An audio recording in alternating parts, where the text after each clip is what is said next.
Hello दोस्तों, Muse YouTube channel home learning में आपका स्वागत है। हिंदी कक्षा 11 पाठ 8 पंचलाइट। पंचलाइट के लेखक है फणीश्वरनाथ रेणु। जन्म सन 1921 और मृत्यु सन 1977। बिहार में पूर्णिया जिले के औराही हिंग नामक गांव में फणीश्वरनाथ रेणु का जन्म हुआ था। उनकी शिक्षा भारत और नेपाल में हुई। वे 1942 ईस्वी सन में स्वतंत्र संग्राम में कूद पड़े। 1950 ईस्वी सन में नेपाली क्रांति आंदोलन में भी हिस्सा लिया। सही मायने में रेणु जी कर्मशील सारस्वत थे। 1952-53 में भीषण रूप से रोगग्रस्त रहने के बाद लेखन कार्य की ओर झुके। रेणु जी ने हिंदी में आंचलिक कथा की नींव रखी। बेमिसाल आंचलिक उपन्यास मेला आंचल को गोदान के बाद दूसरा सर्वश्रेष्ठ उपन्यास घोषित किया गया। प्रति परिकथा, जुलूस, दीर्घ तपा, कितने चौराहे, पलटू बाबू रोड आदि गणमान्य उपन्यास है। तो एक आदिम रात्रि की महक, ठुमरी, अग्निखोर, अच्छे आदमी आदि कहानी संग्रह है। रेणु जी ने ऋण जल, धन जल, नेपाली क्रांति कथा, वन तुलसी की गंध, श्रुत अश्रुत पूर्व नामक के रिपोर्टाज भी लिखी हैं। उनकी कहानी मारे गए गुलफाम उर्फा तीसरी कसम पर तीसरी कसम नामक फिल्मी बनी। रेणु जी को पद्मश्री पुरस्कार से सम्मानित भी किया गया। पंचलाइट रेणु जी की गिनी चुनी प्रसिद्ध कहानी में से एक है। पंच के न्याय, दंड, जुर्माना, नई चीज़ों के आने पर धर्म, ध्यान और कीर्तन के माध्यम से ग्रामीण जीवन की बखूबी चित्रण हुआ है। गांव के अनपढ़ लोगों में अज्ञान, जातिगत द्वेष की उजागर किया है। गोधन पेट्रोमैक्स चलाता है तो टोले की इज्जत बढ़ जाती है। सम्मान स्वरूप गोधन के गुनाहों को जातिगत पंचायत माफ कर देती है। सबके हृदय में नया प्रकाश भर जाता है। तो दोस्तों, पंचलाइट कहानी का हम पठन करेंगे। पिछले 15 महीने से दंड जुर्माने के पैसे जमा करके महतो टोली के पंचों ने पेट्रोमैक्स खरीदा है। इस बार रामनवमी के मेले में गांव में सब मिलाकर 8 पंचायत है। हर एक जाति की अलग अलग सभा चिट्ठी है। सभी पंचायतों में दरी, जाजिम, शतरंजी और पेट्रोमैक्स है। पेट्रोमैक्स जिसे गांव वाले पंचलाइट कहते हैं। पंचलाइट खरीदने के बाद पंचों ने मेले में ही तय किया 10 रुपये जो बच गए हैं इससे पूजा की सामग्री खरीदी ली जाए। बिना नेम टेम के कल कब्जे वाली चीज़ का पुनः नहीं करना चाहिए। अंग्रेज बहादुर के राज में भी पुल बनाने से पहले बलि दी जाती थी।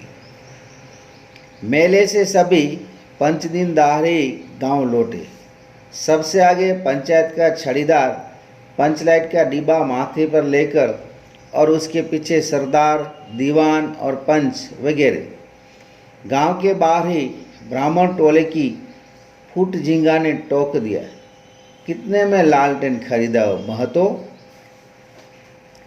देखते नहीं है पंचलेट है। ब्राह्मण टोली के लोग ऐसे ही ताव करते हैं।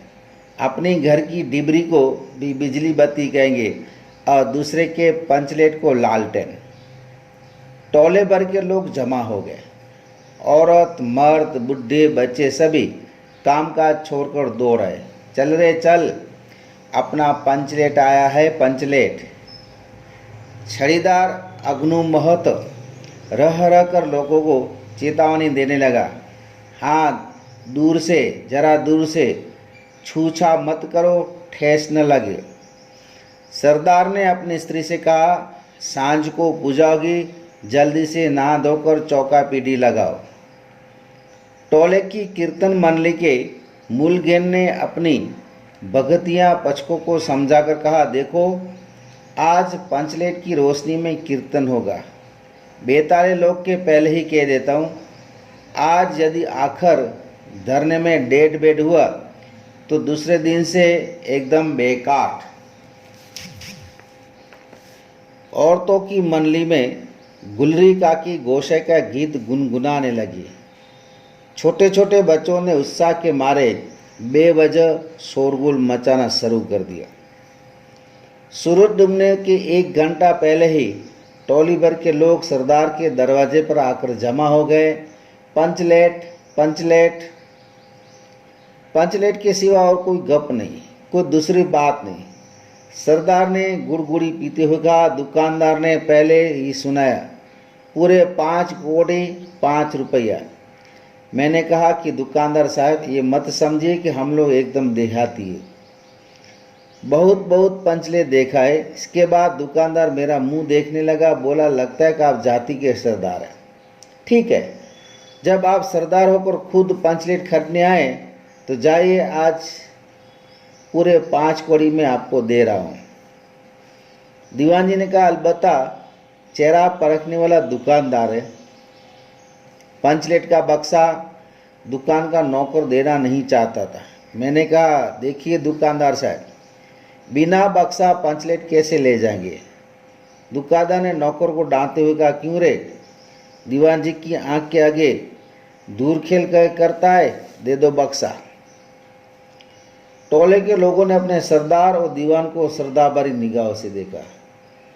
छड़ीदार ने औरतों की मंडली में सुनाया कि रास्ते में सन सन बोलता था पंचलेट, लेकिन ऐन मौके पर लेकिन लग गया।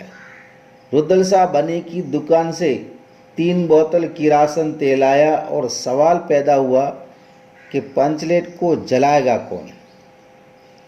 यह बात पहले किसी के दिमाग में नहीं आई थी। पंचलेट खरीदने से पहले किसी ने न सोचा, खरीदने के बाद भी नहीं। अब पूजा की सामग्री चौकरे पर सजी हुई है, कीर्तनिया लोग खोल डोल करताल खोलकर बैठे हैं और पंचलेट पड़ा हुआ है। गांव वाले ने आज तक कोई ऐसी चीज नहीं खरीदी जिसमें जलाने बुझाने का झंझट हो। कहावत है ना, मायरे घायलूं तो दूहे कौन। लो मजा, अब इस कल कब्जे वाली चीज को कौन बाले। ये बात नहीं है कि गांव भर में कोई पंचलेट बालने वाला नहीं है। हर एक पंचायत में पंचलेट है, उसके जलाने वाले जानकार हैं। लेकिन सवाल है कि पहली बार नेम टेम करके शुभ लाभ करके दूसरी पंचायत के आदमी की मदद से पंचलेट जलेगा। इससे तो अच्छा है कि पंचलेट पड़ा रहे, जिंदगी भर ताना कौन सहे। बात बात में दूसरे टोले के लोग कूट करेंगे कि तुम लोगों को पंचलेट पहली बार दूसरे के हाथ से। ना, पंचायत की इज्जत का सवाल है, दूसरे टोले के लोगों से मत कहिए। चारों ओर उदासी छा गई, अंधेरा बढ़ने लगा। किसी ने अपने घर में आज डिबरी भी नहीं जलाई। आज पंचलेट के सामने डिबरी कौन बालता है। सब किए कराए पर पानी फिर रहा था।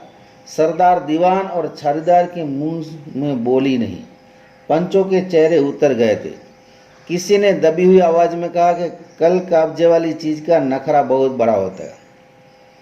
एक नौजवान ने आकर सूचना दी कि राजपूत टोली के लोग हंसते हंसते पागल हो रहे हैं।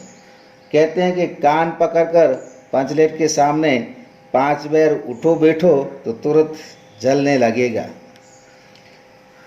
पंचों ने सुनकर मन ही मन कहा, भगवान ने हंसने का मौका दिया है, हंसेंगे नहीं।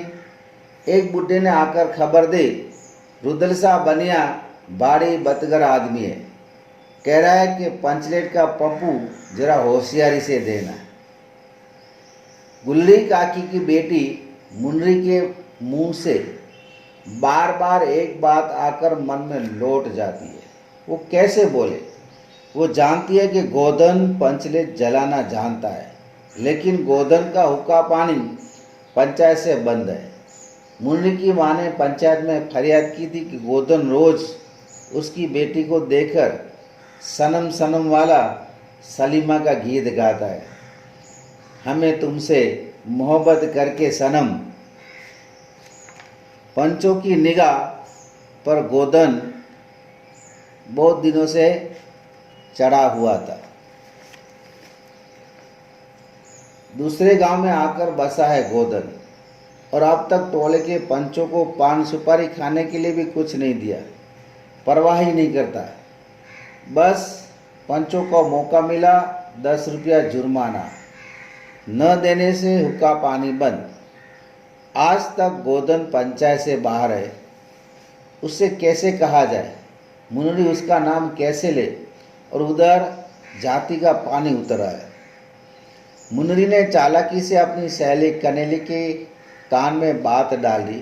कनेली चीगो चीग चीन। कनेली मुस्कुरा कर रही, गोधन तो बंद है। मुन्नी बोली, तुम कह तो सरदार से, गोधन जानता है पंचलेट जलाना। कनेली बोली, कौन गोधना जानता है जलाना? लेकिन सरदार ने दीवान की ओर देखा, दीवान ने पंचों की ओर, पंचों ने एक मत होकर हुक्का पानी बंद किया है।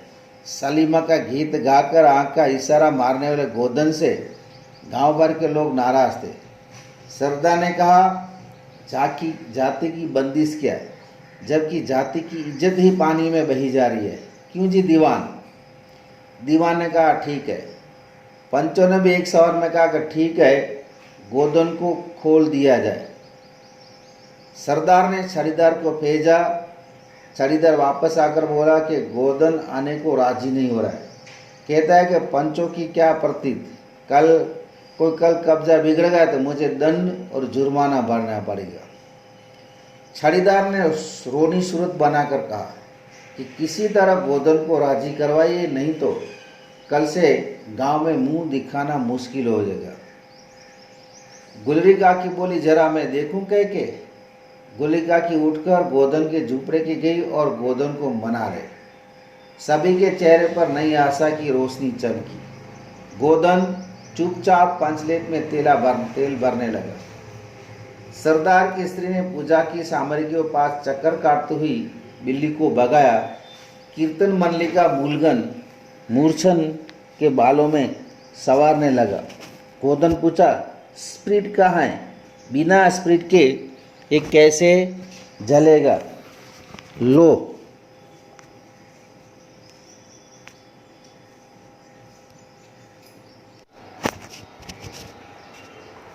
मजा। अब ये दूसरा बखेड़ा खड़ा हुआ। सभी ने मन ही मन सरदार, दीवान और पंचों की बुद्धि पर अविश्वास प्रकट किए बिना बुझे समझे काम करते हैं वे लोग। उपस्थित जनसमूह में फिर मायूसी छा गई। लेकिन गोधन बड़ा होशियार लड़का है, बिना स्प्रिट के ही पंचलेट जला गया। थोड़ा घड़ी का तेल ला दो। मुन्नी दौड़कर एक मलसी घड़ी का तेल ले आई। गोधन ने पंचलेट में पंप देना लगा। पंचलेट की रेशमी थैली में धीरे धीरे रोशनी आने लगी। गोधन कभी मुंह से फूंकता, कभी पंचलेट की चाबी घुमाता। थोड़ी के देर के बाद पंचलेट से सनसनाट की आवाज़ निकलने लगी और रोशनी बढ़ती गई। लोगों के दिल का मैल दूर हो गया। गोधन बड़ा काबिल लड़का है। अंत में पंचलेट की रोशनी से सारी टोली जगमगा उठी। कीर्तनिया लोगों ने एक स्वर में महावीर स्वामी की जय ध्वनि के साथ कीर्तन शुरू कर दिया। पंचलेट की रोशनी में सभी के मुस्कुराते हुए चेहरे स्पष्ट हो गए। गोधन ने सबका दिल जीत लिया। मुन्नी ने असर भरी निगाह से गोधन की ओर देखा। आंखें चार हुई और आंखों ही आंखों में बातें हुई। कहा सुना, माफ करना मेरा क्या कसूर। सरदार ने गोधन को बहुत प्यार से पास बुलाकर कहा, तुमने जाति की इज्जत रखी है, तुम्हारा साथ खून मां। खूब गाओ सलीमा का गाना। गुलड़ी काकी बोली, आज रात मेरे घर खाना गोदन। गोदन ने फिर एक बार मुन्नी की ओर देखा। मुन्नी की आंखें झुक गई। कीर्तनिया लोगों ने एक कीर्तन समाप्त कर जय धवनी की जय हो पंचलेट के प्रकाश में पेड़ पौधों का पत्ता पत्ता पुलकित हो रहा था। दोस्तों, ये था पंचलेट पाठ का पठन। अब उसके दूसरे भाग के अंदर हम लोग पाठ की समझूती और उसके प्रश्नों की चर्चा करेंगे।